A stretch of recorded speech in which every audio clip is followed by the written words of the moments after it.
To pardon or not to pardon. Now, Congressman Thomas Massie and Ro Khanna went on Meet the Press on Sunday, where they discussed whether former Jeffrey Epstein associate Ghislaine Maxwell should be pardoned in exchange for testimony. Massie and Khanna have been pushing Congress to vote on the release of the Epstein files. Here's what Massie had to say on Sunday. Would you support a pardon or commutation of Ghislaine Maxwell? You know, that would be up to the president. But if she has information that could help us, then I think she should testify. Let's get that out there. And whatever they need to do to compel that testimony, as long as it's truthful, I would be in favor of. Khanna, however, had a different response to the question. Let's look. No, I don't, and I'm concerned that the Deputy Attorney General, Todd Blanche, is meeting with her supposedly one-on-one. Look, I agree with Congressman Massie that she should testify, but she's been indicted twice on perjury. This is why we need the files. This is why we need independent evidence. But by the way, the only person who suffered political pain in this whole thing is Congressman Thomas Massie for telling the truth. Maxwell is serving a 20-year sentence for sex trafficking and has been accused of making false statements under oath in 2021. Deputy Attorney General Todd Blanche met with her last Thursday and Friday. President Trump told reporters he hasn't thought about pardoning Maxwell, but said that he is allowed to do it.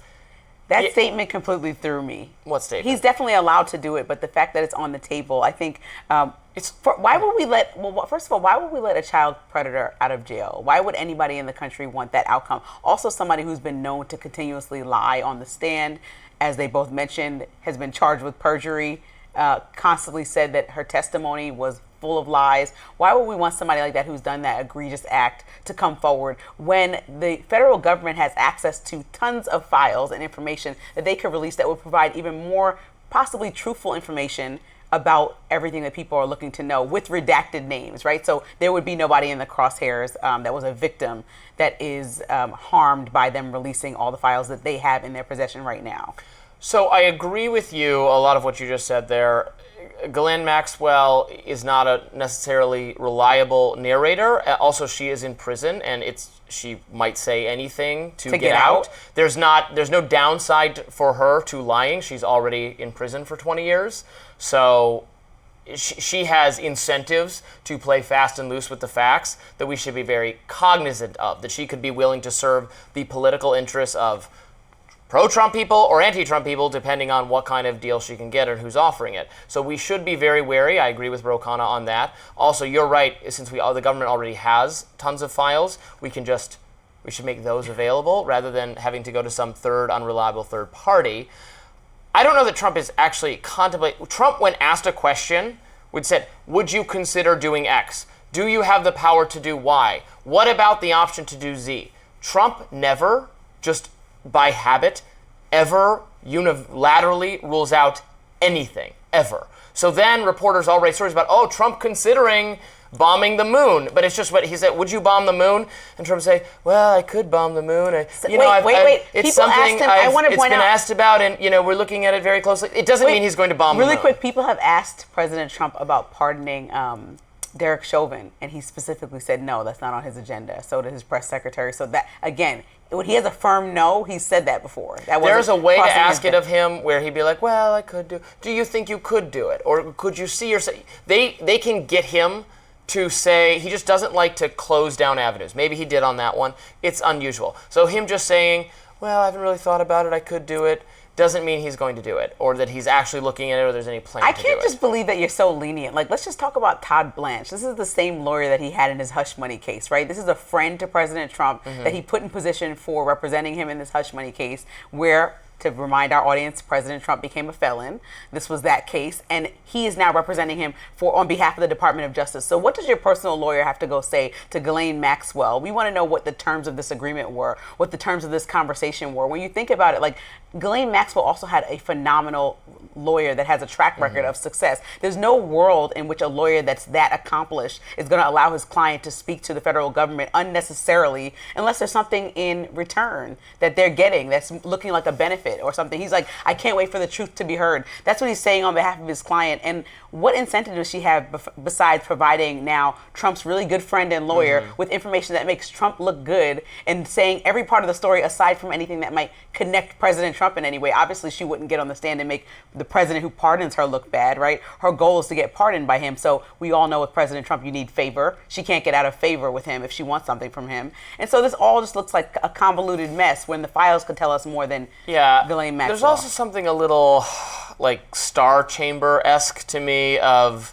just the idea of she's in prison, she suffered this horrible fate, deserved horrible fate, and like to get out of it, like give us a name, give us more names, and like what if she just makes up names, like in the Harry Potter flashback from the 4th book where they're interrogating that one Death Eater, and he's trying to get out of Azkaban, and he's just proposing names of Ministry of Magic officials, and like who is, rat out your neighbors, rat out your friends, tell us who it is, we don't know if it's true, we don't care, we just want a name.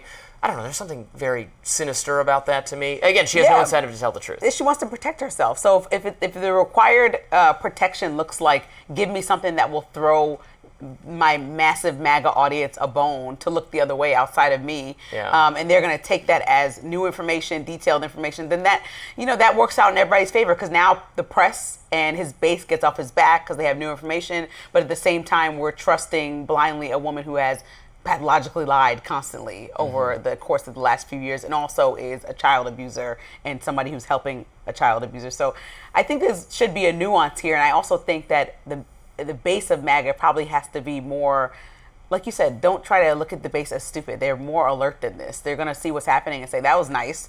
She gave us that information. Now, if she's pardoned, now what? What information are we getting past this? I don't think that's enough. You tell me, do you think that's enough to be like, oh, we're appeased? Ghislaine spoke, and now we have all the details. Thank you so much for clearing that up. Yeah, as you said, we have the files. We should just stick to those. I appreciate Ro Khanna and Thomas Massie working together. These are two congressmen that I admire, and that when they are teamed up is almost always going to be something I'm in favor of. This is a good example of bipartisanship. Most examples of bipartisanship, I think, are bad. It's Republicans and Democrats coming together and deciding to rob us blind or increase some regulation or some spending program. It's not good. They come together to push back on the permanent war state, or to find ways to serve regular Americans. So that's nice to see. I also think people who were not that attached to the story, like I am admittedly was not, would love to see this. You care now because it's bad for Trump. Yeah, well, I care now because it's interesting and hilarious. We're doing the meme. But say what you really mean. I care now because it's interesting and hilarious. But I think that we would love to see more bipartisanship like this on issues that particularly hit Americans' wallets and homes, which is at the top of the priority. I'm sorry, most people past Epstein, even though Epstein is salacious and interesting to continue to talk about. I made a prediction over the weekend to someone I was talking to that I guess I should just go ahead and make on Rising as well. Okay. I think Trump will eventually grind this issue down to be something the base no longer cares about. I think he will win. He doesn't have that power. I don't agree. Did it with January 6th. Convinced conservatives to stop turning on him over that. Nope. Please ignore it. Okay. We'll do the same. Up next, a Fox News correspondent has some cautionary words for her coworkers. Hear what she has to say next. Don't go anywhere.